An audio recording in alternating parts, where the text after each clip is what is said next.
Sir काय सांगाल, मागील 2 दिवसापासून बैठकी सुरू आहेत युती संदर्भात, काय चर्चा? आणि काल बैठक झाली होती. त्या बैठकीत भारतीय जनता पार्टीचे ज्येष्ठ नेते सन्मान्य दानवेसाहेब, सन्मान्य आमदार लोणीकरजी, शिवसेनाचे नेते सन्मान्य खोतकरजी आणि मी स्वतः आम्ही बसून काही गोष्टीवर चर्चा झाली आणि एक फॉर्मॅट तयार केला आणि ते फॉर्मॅट त्याने त्यांची पार्टीकडे पाठवलं, आम्ही आमची पार्टीकडे पाठवलं. ते फॉर्मॅट अनुसार जर पार्टीने आदेश दिला तर आम्ही युती करून लढणार.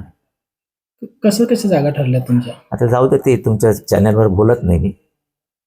तरी तेच आज संध्याकाळी युती झाल्यानंतर बोलून टाकू ना तुम्हाला.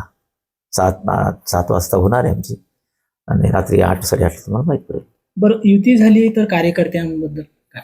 हे बघा, युती झाली की नाही झाली, कार्यकर्त्यावर अन्याय होतच.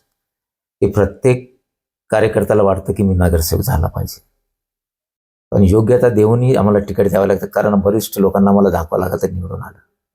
माझ्यासोबत 24 तास आले आणि तो नगरसेवक होऊ शकत नाही असला जर मी तिकीट दिलं तर माझ्या करिअरवर परिणाम होईल. म्हणून मेरिट असेल त्यालाच तिकीट भेटणार आहे. बरं, आज ही शेवटची बैठक असणार का युती संदर्भात? हो, शेवटी म्हणजे शिक्कामोर्तब होणार आज फायनल होणार. शिक्कामोर्तब होणार. महापौर कोणाचा? नाही, महापौरचं असं ठरलं की जास्तीत जास्त येईल त्याचा महापौर, म्हणजे युतीमध्ये. नाहीतर युती सोडून कोणी अपक्ष आणला आणि सांगितलं हे नगरसेवक माझ्यासोबत आमचा महापौर, तसा नाही. युतीमध्ये आमच्या युतीमध्ये जे 65 मी लढणार आहे आणि त्या 65मध्ये सिम्बॉलवर जे लढणार आहे, कमळाच्या फुलवर आणि धनुष्यबाणवर, ते जर कमळ जास्त आला ते आमच्याकडे यायचं, जर त्यांचे जास्त आले आम्ही त्यांच्याकडे जाणार. अशी पद्धती अशी एक आम्ही ठरविलेलं आहे. आणि याबद्दल आम्ही जर कमलने 10 इकडून आणले किंवा सेनाने तिकडून 10 आणले तर तसं आम्ही महापौरचं लढणार. आम्ही हे युती झाल्यानंतर सन्मान्य मुख्यमंत्री आणि उपमुख्यमंत्री शिंदेसाहेब बसणार आहे. याबद्दल एक बैठक अब्दुल सत्तार जे माझे मित्र माजी मंत्री आहे त्याने हा फॉर्म्युला त्यांनीच काढला आणि मी म्हणलो की साहेब दगाबाजी उद्या नको. जर आम्ही निवडून आले तर आम्हाला दगाबाजी नको, किंवा तुम्ही निवडून आलात आम्ही दगा करणार.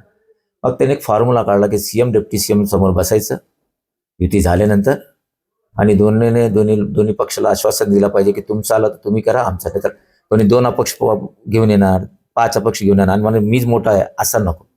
कारण यासाठी वरिष्ठ लोकांना मी बोलणार आहे आणि युती झाल्यानंतर आणि ती गॅरंटी घेणार आहे. जर युती झाली तर तुमचे जे कार्यकर्ते नाराज आहेत त्यांच्यासाठी शायरीतून कशी भावना व्यक्त आहे, तुमची अनोख्या शायरी?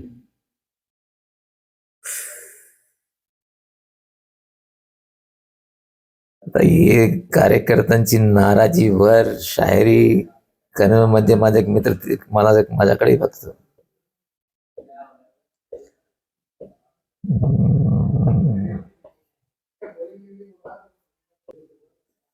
सब कुछ मांग लिया मैंने तुमको मांग कर, अभी हाथ नहीं उठते मेरे दुआ मांगने के लिए.